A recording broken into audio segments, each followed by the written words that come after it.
Hey everyone, welcome to Tour de Fleece Day 7. And today, again, I wanted to do something a little bit different than what I've been able to do so far. Now, as you will have seen in yesterday's update, I got my loom all set up with some hand spun from days 1 through 3, as well as some other yarn that I had left over from another project or two. And I always use old newspaper whenever I'm getting ready to wind the warp onto my loom. And I found it quite ironic that during this process, I happened to discover in a news article an issue regarding the sweatshops in Leicester. So I live in Leicester, so for those of you who don't know, I came to the University of Leicester in 2015 so I can do my MA in archaeology and followed it up with my PhD in archaeology. And one of the things that I love about Leicester is how multicultural it is. So there are loads of languages spoken here. There are people of all different shapes, sizes, colors, religious affinities, and everyone seems to cohabitate quite respectfully. But if you remember back in the earliest lockdown from basically mid-March of 2020 until about August of 2020, you may have seen me mention that we've just now come out of lockdown. And you probably didn't think anything of this, but because Leicester is multicultural and it's well known for all of its textile background, it actually still has a textile connection. But the reason why this is significant is that it was during the first lockdown when the world, or at least the UK, seemed to realize just how significant and detrimental the textile industry is in Leicester because of the consistent presence of sweatshops. So we were in lockdown for several weeks longer than most of the rest of the UK, and if I remember correctly, we were the very last ones in the UK to come out of lockdown during that initial lockdown phase. And then, of course, as with everybody else in the UK, when cases started to rise again, everybody went down into lockdown. I think we were out of lockdown for a total of 3 weeks before being plunged into one yet again. And it was due in part to a company called Boohoo, which is a garment production factory located in Leicester. And they were responsible partially because there's a lot of immigrant workers who were in these factories. And if you're here legally or illegally, and maybe you just need money because you aren't able to get work otherwise, maybe you don't speak English, and that's a huge barrier. So you basically go where the work is, and in this case, you have people working in these factories producing something between 75 to 80% of Leicester's fast fashion market. And suddenly, the world turns an eye to them, and it was found that at the time, the minimum wage was £8.72, and most of these workers were paid around £3.50 per hour for their work. So that's less than what a 15-year-old would get paid per hour for work. And many of the individuals who were working in these factories were over the age of 25, which, again, for that age group was at that time £8.72.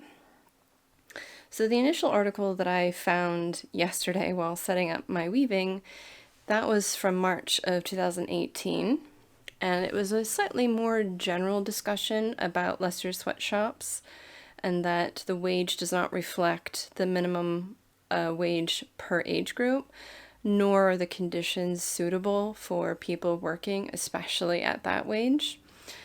And so I looked into this a little bit more, and so there was an article written about Boohoo in 2020, July 2020. And then a follow-up article done approximately a year later stating that this was not improved after it was initially discovered. And there was an organization created to address this particular issue. So it wasn't fixed then. And I just recently did another search to see if anything had changed, and evidently not. So last month in June, there was yet again another article written about Boohoo, and it was shown that despite opening up a new factory, there was still no change to the workers' conditions, how much they're being paid, and there was a lot of pressure to keep the workers from forming unions or talking to unions in order to get representation. So fighting for workers' rights is basically one of the main attributes of what a union is designed to do, and protecting workers so that they aren't working in subpar conditions for wages that literally keep them in poverty. But it's obviously a problem that has far-reaching consequences, and it's not just this one thing, it's also in the way that we consume products.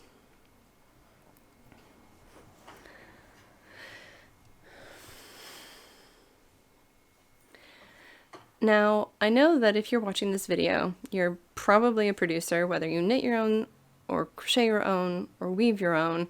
You're also probably using handspun for many of your projects. So obviously this isn't for this particular audience, but simply because something exists on a shelf and it's inexpensive to buy doesn't mean that it was produced in the most ethical way and it wasn't using the most ethical source of materials. So I made this post on Instagram the other day where it may not be obvious, but the cost of a cotton t-shirt from Primark can range between £3 to £5 per. Now that's really, really cheap if you consider all the growing conditions that cotton requires, plus all of the water consumption, and then it needs to be spun and then dyed and then woven, and then that fabric has to be cut and sewn together, and a lot of this is done by hand still.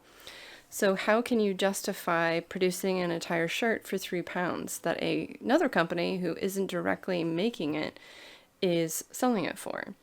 And that happens to be a situation where Primark is getting a lot of their stuff from Bangladesh, because all of those costs are borne by the people working rather than the people buying. And there's no reason why a shirt made out of pure cotton should cost between £3 to £5, because that's not a sustainable model. But because of the cheapness, people think, oh, I will buy several of these, and if I have a fashion change or if it starts to fall apart, it's fine, I'll just buy a new one, without often thinking, why? Why does it cost £3 or £5? So this is something that I know that a lot of you will be passionate about, but fast fashion has a lot to speak for in this case. But it's not just about fashion, it's also the way that we consume goods in general. Sometimes it's just a matter of stopping and thinking about how a cost is figured. And since I've moved around the world, I used to live in the US, and then I lived in South Korea for a couple of years, and I've lived in the UK for the last 7. It has given me perspective on the cost of things and what I get for that particular price. Anyway, suffice it to say that all of these articles are worth a read, and for those of you who might want to pass on to others this kind of information so that they are aware of the origin of things that they consume, I would greatly appreciate it, and I will see you tomorrow in day 8. Happy spinning, everyone. Bye!